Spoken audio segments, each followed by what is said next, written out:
Nous sommes dans des temps où, on va dire que des temps décisifs, des temps qui s'accélèrent, des temps où il est temps de parler des choses essentielles, des choses qui comptent vraiment, des choses décisives. Dans des temps décisifs, nous parlons de choses décisives. Amen. Et de qui ou de quoi je veux parler? Eh bien, je veux parler de Jésus.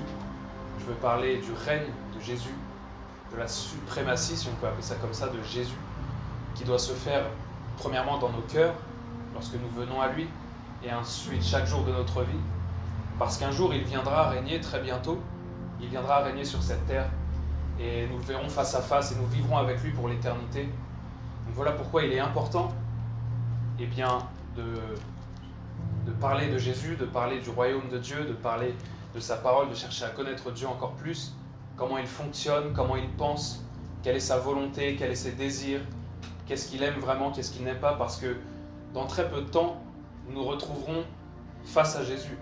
Nous ne verrons peut-être pas, peut-être que moi personnellement dans mon cas, je ne verrai pas mes petits-enfants, je ne verrai pas ma descendance, je ne verrai pas certaines choses, et donc je veux me focaliser, me concentrer sur la chose première et principale qui est la personne de Jésus, celui devant qui bientôt je vais me retrouver face à face, devant qui on va tous se retrouver, c'est Jésus. Donc voilà pourquoi il est important de le connaître, de parler de lui, de le rechercher, de méditer sa parole, de chercher bien sûr à le comprendre, à le connaître et à connaître sa volonté parfaite. Dans la Bible, on voit les apôtres le dire même, je veux prendre cet exemple, ils disent « c'est lui que nous prêchons, c'est lui que nous vous annonçons ». C'est-à-dire qu'ils ne sont pas juste venus prêcher telle ou telle doctrine ou simplement une partie de la Bible ou une seule doctrine ou une seule chose, mais ils sont venus parler de Jésus. Ils ont dit c'est lui que nous prêchons, c'est lui que nous annonçons. Parce que en Jésus, il y a tout. Il n'y a pas juste une seule chose qu'on va prendre, il n'y a pas juste une partie de Jésus qu'on va prendre, il n'y a pas juste une doctrine en Jésus ou un verset en Jésus, il y a toute chose. Il y a la parole, tout est en lui, tout a été fait en lui, par lui, pour lui. La Bible dit, et je vais citer ce passage, on va y venir juste après, que Dieu a voulu et il a plu à Dieu que toute plénitude habita en lui. C'est-à-dire que la plénitude, c'est toute chose, tout est en Christ, tout est en Jésus. C'est pour ça qu'il dit qu'il est venu pour nous donner la vie, afin que nous ayons la vie en abondance. C'est-à-dire une vie qui ne manque de rien, parce qu'en lui est contenue toute chose. L'apôtre Paul parle des richesses insondables de Christ. Tellement pour dire qu'en Christ, il y a tout, même au-delà de ce qu'on peut imaginer. Et Jésus dira que Jean le Baptiste, quand il était sur terre, qu'il exerçait son ministère, qu'il était le plus grand sur cette terre, le plus grand prophète. Et ce qui est intéressant dans la particularité du ministère de Jean le Baptiste, c'est qu'il annonçait Jésus en fait. Il annonçait la venue du Seigneur, il annonçait la venue proche, c'était pas une venue peut-être dans peu de temps. Lorsqu'on le voit l'annoncer, c'était à quelques jours, quelques semaines près que Jésus allait venir le rencontrer. Donc il annonçait la venue de l'agneau de Dieu. Et nous, en tant que chrétiens, et à l'heure où nous nous trouvons, l'heure où nous vivons actuellement, eh bien nous sommes et nous devons être de ceux qui, comme Jean le Baptiste, annoncent le retour de Jésus et sa venue prochaine. Parce que nous devons prévenir tout homme, toute femme qui n'a pas rencontré le Seigneur de se repentir et de comprendre que l'agneau arrive bientôt, que les noces auront bientôt lieu, et qu'il faut rencontrer Jésus. C'est la chose la plus importante. Donc Jean le Baptiste était, on va dire, le plus grand prédicateur de son époque lors de son ministère terrestre, mais quelle était la particularité de son ministère? Qu'est-ce qui le distinguait? C'est qu'il disait « Préparez-vous, l'agneau vient. Il arrive, il est là, il va venir vous rencontrer, il est à la porte, il est à 3 pas, il est dans la ville d'à côté. Peut-être que Dieu lui avait révélé, il a dit Jésus, il est à côté, là, il va arriver, il est juste à côté. Et nous, c'est pareil. Jésus, il est la porte à côté, on peut dire ça comme ça. Même si on parle spirituellement, qu'il est à côté, qu'il va arriver, qu'il va venir des cieux, mais c'est une porte qu'il s'apprête à bientôt franchir. Et donc, qui est Jésus-Christ pour nous? Qu'est-ce qu'il représente pour nous? Quelle valeur est-ce qu'on lui accorde chaque jour? Quelle est notre révélation de Christ? Quelle est notre révélation de Jésus? Est-ce qu'il est seulement un Dieu qui guérit, un Dieu qui sauve, Est-ce qu'il est seulement sauveur? Est-ce qu'il est aussi Seigneur? Est-ce qu'il est plusieurs choses? Est-ce qu'il est tout pour nous? Ou est-ce qu'il est une partie de notre vie, une partie de notre cœur? Ou est-ce qu'il est tout pour nous? Est-ce que lorsqu'on entend son nom, notre cœur bat très fort? Ou il bat un petit peu? Ou il bat moyennement? Que représente vraiment Jésus pour nous? Quelle révélation avons-nous de lui? Qui il est vraiment pour nous? Est-ce qu'il est juste une addition ou est-ce qu'il est tout? C'est des questions qu'il est très important de se poser chaque jour, sans chercher à s'accuser soi-même, mais de se dire, aujourd'hui Seigneur, je veux que tu sois tout pour moi dans ma vie. Je veux qu'aujourd'hui tu sois ma priorité, je veux qu'aujourd'hui tu aies toute la place, que tu ne sois pas juste le centre, parce que Jésus doit être le centre, mais il doit aussi être tout. Il doit être aussi tout autour, toute chose en fait. S'il est toute chose, il n'est pas juste le centre, il est aussi tous les espaces autour du centre, il est toute chose pour nous. Donc chaque jour, je dois rester sur ce chemin, sur cette voie, sur cette focalisation de me dire, Jésus, aujourd'hui, je veux que tu sois tout pour moi, je veux m'abandonner entre tes mains, je veux que mon cœur reste disposé, reste tendre, reste affectueux envers toi pour être capable de t'écouter, de te connaître, de savoir ce que tu veux faire avec moi. Et pour ça, il est primordial donc que Jésus ait la première place et qu'il ait pas juste la première place, mais qu'il soit tout pour nous. Et en cette heure que nous vivons et dans ces temps que nous vivons et avant son retour, eh bien Jésus, l'époux, vient chercher son épouse. Donc il veut avoir absolument toute la place dans nos cœurs. Il veut prendre encore plus de place. Même s'il a déjà toute la place, il peut encore en prendre plus. Parce qu'il n'est limité par rien. Il est le Dieu, un Dieu qui n'a aucune limite. Jésus a fait de nous sa priorité. Jésus a fait de chacun d'entre vous sa priorité, son tout, sa focalisation lorsqu'il était ici sur terre et qu'il est venu mourir pour chacun d'entre nous. Il est venu mourir pour vous et moi. Et il nous avait en tête. Il nous avait en tête. Et il n'a pas un seul moment reculé face au plan de Dieu pour lui. Il n'a pas un seul instant reculé en se disant « Est-ce qu'ils sont si importants que ça pour moi? Est-ce que je les aime assez pour mourir pour eux ?» Il ne s'est même pas posé de questions, tellement son amour était grand pour chacun d'entre nous. Il allait jusqu'au bout, il a donné toute sa vie, tout son temps, ses nuits, ses journées. On ne nous dit pas que Jésus était parti en vacances, on ne nous dit pas que Jésus était parti s'amuser, se distraire, etc.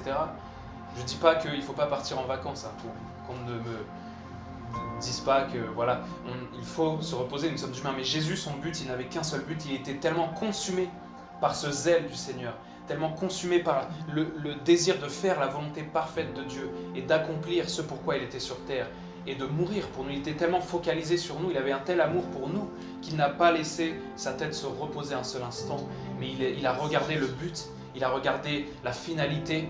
Il a dit, la finalité, c'est que je serai en communion avec chacun d'eux, c'est que je serai avec eux pour toujours, alors j'y vais. Voilà le type de mentalité que Jésus avait, voilà le type sûrement de mentalité que les apôtres avaient eux aussi lorsqu'ils marchaient sur terre, se dire, bientôt je serai avec lui, il est tout pour moi, il m'aime, je l'aime, j'ai une communion avec Jésus, il est tout pour moi, alors je ne veux regarder qu'à lui, je ne veux qu'avancer que vers lui, je veux être consumé par le zèle du Seigneur, un zèle pour faire sa volonté, un zèle pour l'adorer, un zèle pour passer du temps avec lui. Donc la plus grande forme d'amour qu'il nous a prouvé a été la croix. Avant même que nous existions, avant même que nous soyons sur cette terre, il est mort pour nous, il a pris notre place, il a pris littéralement notre place, la punition qui devait tomber sur nous, le châtiment qui devait tomber sur nous pour nos péchés, on devait être frappé par Dieu, il a tout pris à notre place, pour qu'aujourd'hui nous soyons là où nous en sommes avec lui, pour qu'aujourd'hui nous puissions avoir une relation avec lui et que nous puissions vivre cette communion avec lui, cette relation intime avec lui, chercher l'intimité avec lui. C'est ça qui doit devenir notre priorité. Donc j'aimerais prendre un passage dans Colossiens 1, Colossiens chapitre 1, versets 15 à 20. J'aime énormément ce passage où ici l'apôtre Paul nous montre à quel point la personne de Jésus est au-dessus de tout, à quel point il est le centre de tout, à quel point il est toute chose pour nous. Donc Colossiens chapitre 1, versets 15 à 20. Il est l'image du Dieu invisible, le premier-né de toute la création. Car en lui ont été créées toutes les choses qui sont dans les cieux et sur la terre, les visibles et les invisibles, trône, dignité, domination, autorité. Tout a été créé par lui et pour lui. Tout a été créé comment et par qui? Par lui, par Jésus. Et dans quel but? Pour qui? Pourquoi? Pour lui. Il est avant toute chose et toute chose subsiste en lui. C'est-à-dire qu'il est avant toute autre chose, l'ordre d'importance que nous devons classer, l'ordre d'importance que nous devons avoir dans nos vies, si nous faisons un classement, c'est que Jésus doit être avant toute chose. C'est clair, c'est net, c'est précis. Et parfois nous le savons intellectuellement, nous l'avons compris et nous l'appliquons, mais c'est si facile d'être distrait, c'est si facile d'être inquiété par tout ce qui se passe dans le monde, c'est si facile d'être pris dans la routine de la vie, etc.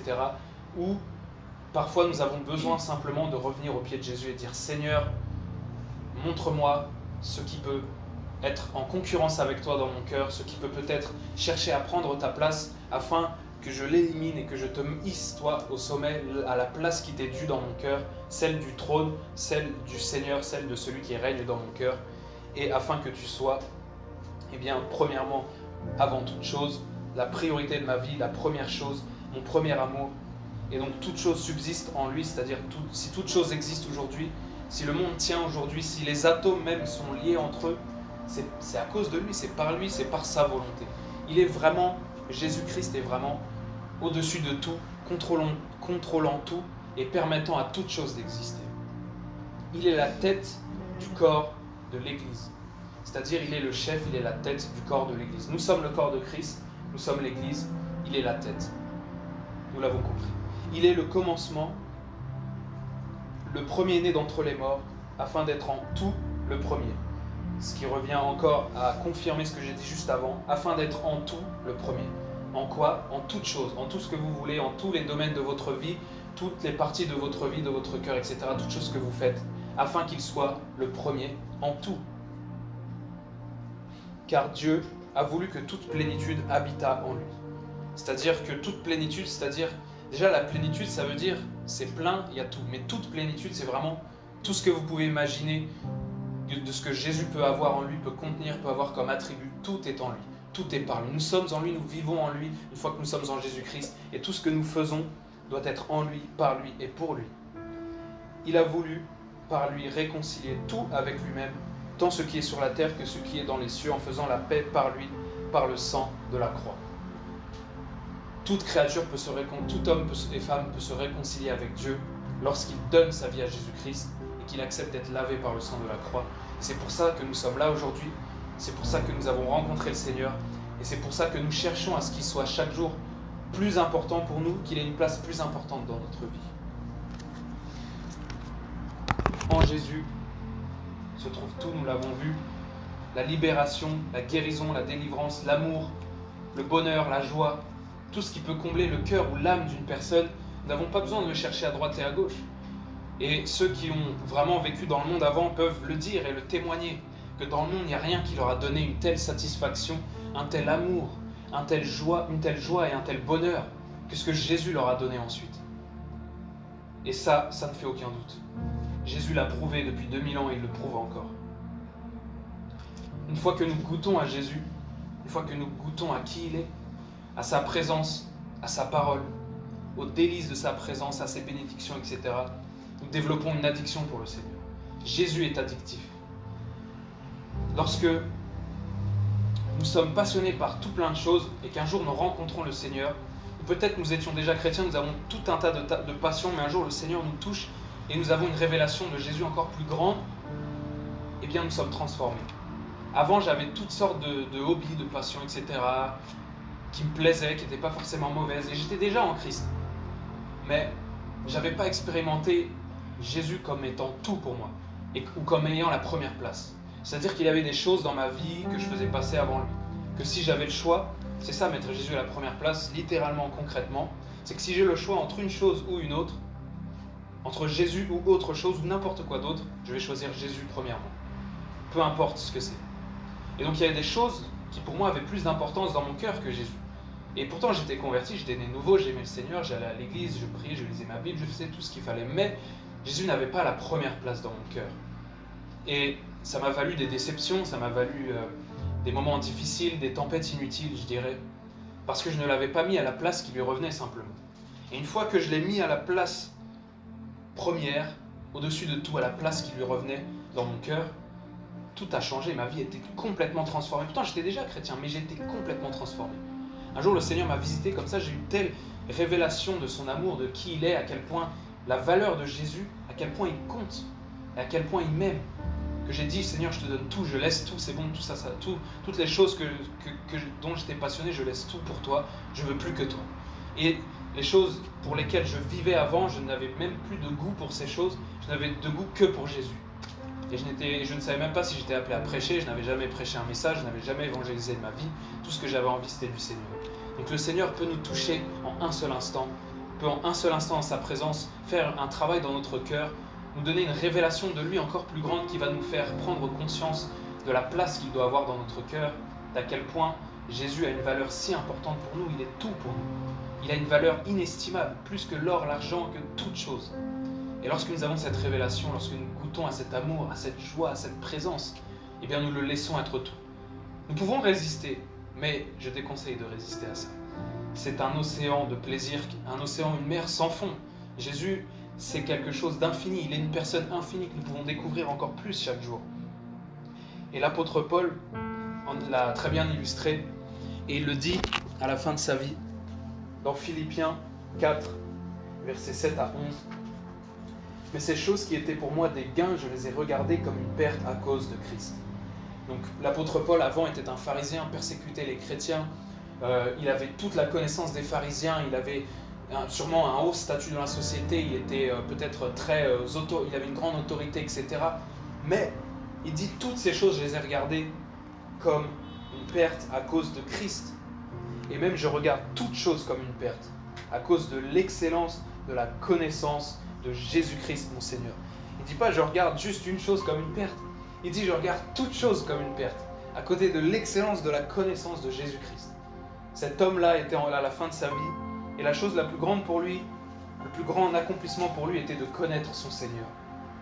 Il dit ensuite, pour lequel je renonçais à tout, et je les regarde comme de la boue, afin de gagner Christ, et d'être trouvé en lui, non avec ma justice, celle qui vient de la loi, mais avec celle qui s'obtient par la foi en Christ, la justice qui vient de Dieu, par la foi, afin de connaître Christ, et la puissance de sa résurrection, et la communion de ses souffrances, en devenant conforme à lui dans sa mort, pour parvenir, si je puis, à la résurrection d'entre les morts.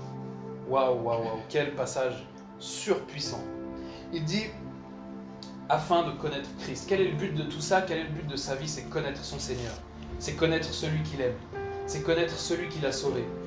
Il a fallu une rencontre avec l'apôtre Paul. Un moment où il était en route pour Damas, où le Seigneur lui est apparu et a parlé à son cœur, et il était totalement transformé.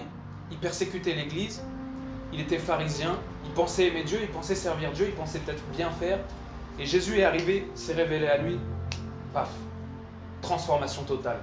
Il est devenu, si on peut dire, le plus grand apôtre du Nouveau Testament, de la Nouvelle Alliance, celui qui a écrit 2 tiers du Nouveau Testament, celui qui a été au ciel, qui a vu des choses extraordinaires, celui qui a lancé l'Église chez les païens. Et cet homme-là, il lui a suffi d'un moment avec le Seigneur, une rencontre, un instant. Vous imaginez? Dans la vie de chaque être humain, il peut y avoir un instant comme ça. Nous sommes en route pour notre Damas et le Seigneur vient et nous touche et nous transforme. Nous sommes en route peut-être pour la terre promise et nous rencontrons un buisson ardent. Le Seigneur nous parle, nous appelle, nous transforme. Il dit maintenant fais de moi ta priorité. Donne-moi tout ton cœur. C'est ça que je veux. C'est ça que Jésus veut en cette heure avant qu'il revienne. Il veut que son épouse soit totalement à lui. Et c'est normal, un époux veut que son épouse soit totalement à lui et que dans son cœur il n'y ait que lui. Et c'est ça qu'il veut avant de venir nous chercher. Nous purifier des choses dans notre cœur qui peuvent prendre une place, qui sont inutiles, des fardeaux, des poids que nous avons dans notre cœur. Jésus veut nous débarrasser de ces choses. Il veut que nous lui laissions toute la place par un acte d'adoration, un acte d'abandon, d'affection envers lui. Donc Paul, l'apôtre Paul à la fin de sa vie dit une chose, il dit tout ce que je fais, etc., tout ce que j'ai eu, tout ce que j'ai vu, tout ce que j'ai vécu, tout ce que je possède, j'ai regardé ça comme rien comparé à Jésus. Voilà un homme qui nous montre le chemin à suivre. Voilà un homme qui nous montre la chose qui compte absolument. Et le Seigneur veut que chacun d'entre nous puisse bâtir sa propre histoire avec lui, avoir sa propre histoire avec le Seigneur, avoir sa propre relation avec lui, sa propre intimité, rechercher à avoir ce focus sur peu importe ce qui m'arrive, peu importe ce qui se passe, c'est Jésus que je veux. Ça ne veut pas dire que je dois tout abandonner, tout vendre, etc. et aller dans un couvent et juste Jésus, Jésus. Dieu n'est pas contre nous bénir matériellement. Et c'est même un moyen de glorifier Dieu aux yeux de ceux qui ne le connaissent pas. Dieu est bon, Dieu veut nous bénir aussi. Mais ce qui compte, c'est que tout ce que nous possédons, que nous soyons une personne qui travaille avec, je ne sais pas, un SMIC, ou que nous soyons millionnaires, c'est que toutes nos possessions ne prennent pas la place de Jésus dans notre cœur. C'est ça qui compte. Un homme de Dieu peut être millionnaire, un chrétien peut être millionnaire. Si Jésus a la première place dans son cœur, ça ne pose aucun problème. Parce que cette personne va mettre à profit cet argent pour les autres, va mettre cet argent à profit pour réaliser les plans de Dieu. Donc quand je parle de perte, etc., de dire tout ça c'est de la boue, ça compte pas, c'est tout ce que nous pouvons, tout ce qui est en dehors de Jésus, c'est que Jésus doit être au-dessus. Donc si nous avons des possessions, etc., si nous avons des choses dans nos vies, peut-être ça a une valeur. Et nous ne sommes pas obligés de dire ça, je m'en débarrasse pour que Jésus ait la première place. Mais il faut simplement comprendre dans notre cœur que Jésus doit être en premier et que ces choses doivent seulement nous servir pour lui.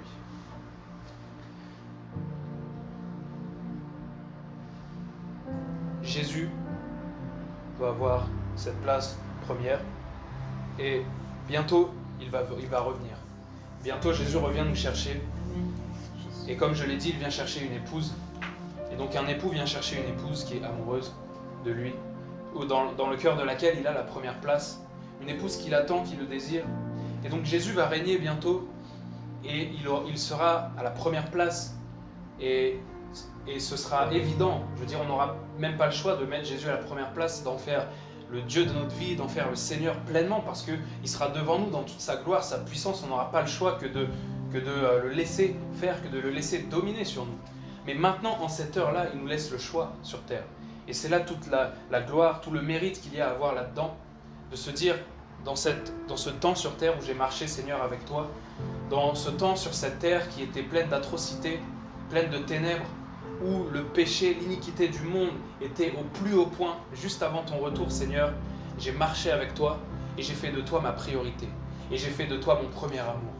Et je t'ai mis à la première place. Voilà le mérite que nous aurons. Voilà ce que Jésus va pouvoir honorer, de dire, tu m'as mis à la première place, tu as cherché à faire ma volonté, tu as cherché à me connaître, tu as cherché ma parole, tu as dévoré ma parole, tu as fait ma volonté, tu as fait ce à quoi je t'ai appelé à faire sur cette terre. Alors que tu pouvais céder à d'autres choses, à des tentations, à des distractions. Non, tu as choisi une seule chose, c'est moi. Voilà ce que Jésus va honorer. Voilà ce qu'il a dit à cette femme lorsqu'elle est venue à ses pieds répandre du parfum dans un acte merveilleux d'adoration. Il dit, elle a choisi la bonne part. Les autres s'indignaient, les autres s'offusquaient. Jésus était comme ça dans une maison, il y avait peut-être tout le monde, il était peut-être assis, ils étaient à table, etc. Peut-être qu'il n'avait rien dit, rien fait, il était là humble, en forme humaine, il n'avait peut-être fait aucun miracle, mais cette femme vient et a cette révélation qui doit être tout pour elle, qu'il est Dieu tout-puissant, qu'il est merveilleux, qu'il est magnifique, et qu'il est la solution à tous ses problèmes, la réponse à toutes ses questions. Alors elle se jette à ses pieds, et elle l'adore, et elle répand son parfum, elle répand ses larmes, elle essuie ses cheveux, c'est magnifique. Et les autres s'indignaient, Judas a dit, Seigneur, c'est une perte ça, ce parfum, on aurait pu le vendre tant d'argent et le donner aux pauvres. Voilà la corruption du cœur de Judas, qui se disait ce parfum-là, peut-être qu'il valait mieux que Jésus, qu'il valait mieux que de l'adorer, que d'adorer Dieu. Et on rencontre des personnes comme ça, parfois, qui diront, pourquoi adorer le Seigneur? Pourquoi passer un temps dans sa présence? Pourquoi venir le rencontrer? Pourquoi venir à une réunion d'église, etc. Alors qu'on peut faire tant d'autres choses. Des personnes qui n'adorent jamais le Seigneur, mais qui vont dire, on aurait pu faire tant d'autres choses que de l'adorer, parce que parfois, on se dit, je suis dans la présence de Dieu, je l'adore, mais parfois on peut penser au point de vue charnel, je ne fais rien, je suis juste là comme ça, alors que tant de choses se passent, tant de communication, tant d'échanges avec le Seigneur peuvent se passer, il peut faire tant de choses en nous dans ces moments-là. Et voilà ce que Jésus a mis en avant, voilà, il a mis en avant la valeur que cette femme lui a donnée. Il a dit, là, il y a plus avec vous que les pauvres. Il y a Dieu. Peut-être que les autres n'avaient pas compris, n'avaient pas cette révélation de la valeur de Jésus à ce moment-là. Si Jésus était là au milieu de nous, quelle valeur est-ce qu'on lui accorderait? Est-ce qu'on se dirait, ok, il est juste là, c'est juste un invité, est-ce que c'est juste un homme qui est là? Ou est-ce qu'on se dirait, non Jésus, ta présence est là, alors je vais tout donner. Je vais tout donner à ta présence. Je vais oublier tout ce qui me tracasse, tout ce qui me tire vers le bas, tout ce qui me distrait, tout ce qui peut essayer de prendre ta place dans mon cœur, et je vais te donner la première place. Et je vais t'adorer. Et je vais vivre pour toi, Seigneur Jésus. Voilà ce que chaque jour le Seigneur veut mettre dans notre cœur, veut éveiller nos consciences à se dire, ok, aujourd'hui c'est une nouvelle journée, il y aura tant de choses, tant d'événements, tant de choses vont se passer, mais ce qui compte c'est que tout au long de la journée, Seigneur, tu es la première place. Seigneur, je ne t'oublie pas, que mon cœur reste connecté à toi, que mes pensées restent sur toi et que je reste disposé toute la journée en gardant cette communion, cette adoration. Seigneur, disposé à faire sa volonté, disposé à aller à droite ou à gauche s'il veut qu'on aille à droite ou à gauche. Et Jésus, pour cette église des derniers temps, et c'est le message qu'il m'a donné ce soir, mais c'est aussi le message qu'il me donne en général dans mon ministère, c'est de faire de lui la première place, de faire de lui notre premier amour, de tout lui donner, de l'adorer, de passer du temps chaque jour avec lui dans sa présence et de vivre en communion avec lui. C'est possible pour n'importe quelle personne qui est en Christ. Il n'y a pas à être un homme de Dieu, il n'y a pas à avoir un statut spécial. Chaque personne doit construire sa propre relation avec lui, sa propre intimité avec lui, vivre ses propres expériences avec lui. Dans une relation, il y a des tempêtes, il y a des moments de félicité, de joie, d'extase. Donc c'est ça la vie chrétienne.